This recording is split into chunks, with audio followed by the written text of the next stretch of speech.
Susuzluğunu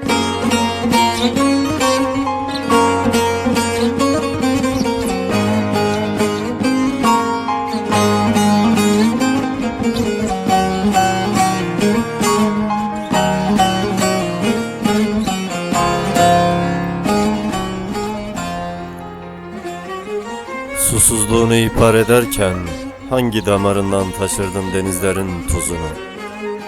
İki dudağına tenezzül eden cümleleri hangi ayazına susturdun da ödülsüz kalan yetim şarkıların tacını giydirdin notlara? Susma, sen sustukça ben ölürüm. Yar ketye dilimin, eşya canemin, sebep ömrümün, can eşinamın. Sebep ömrümün, can eşinamın. Can eşinamın, dilberinamın, canemin kurbana sevinamın. Can eşinamın, dilberinamın, canemin kurbana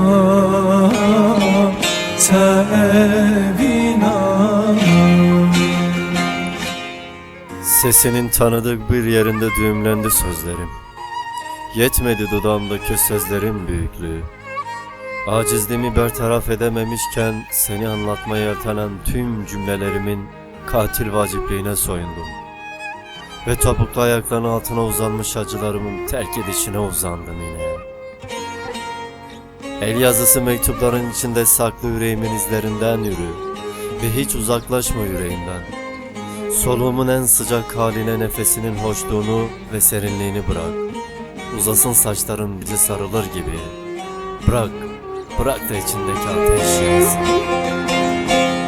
Ez aşık etemme, ji boy tez hemme, tu zin ez memi temme, can eşinamın.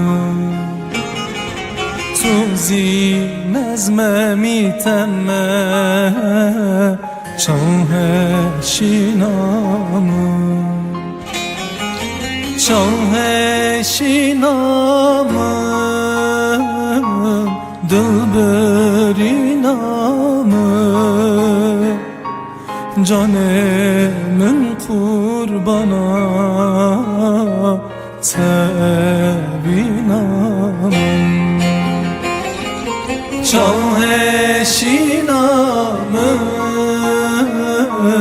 dilberinamın, canemin kurbana sevinamın. Can eşinamın,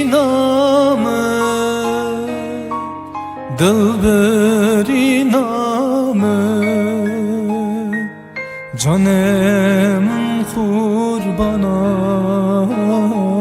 sevinamın. Can eşinamın, dilberinamın, canemin kurbana sevinamın.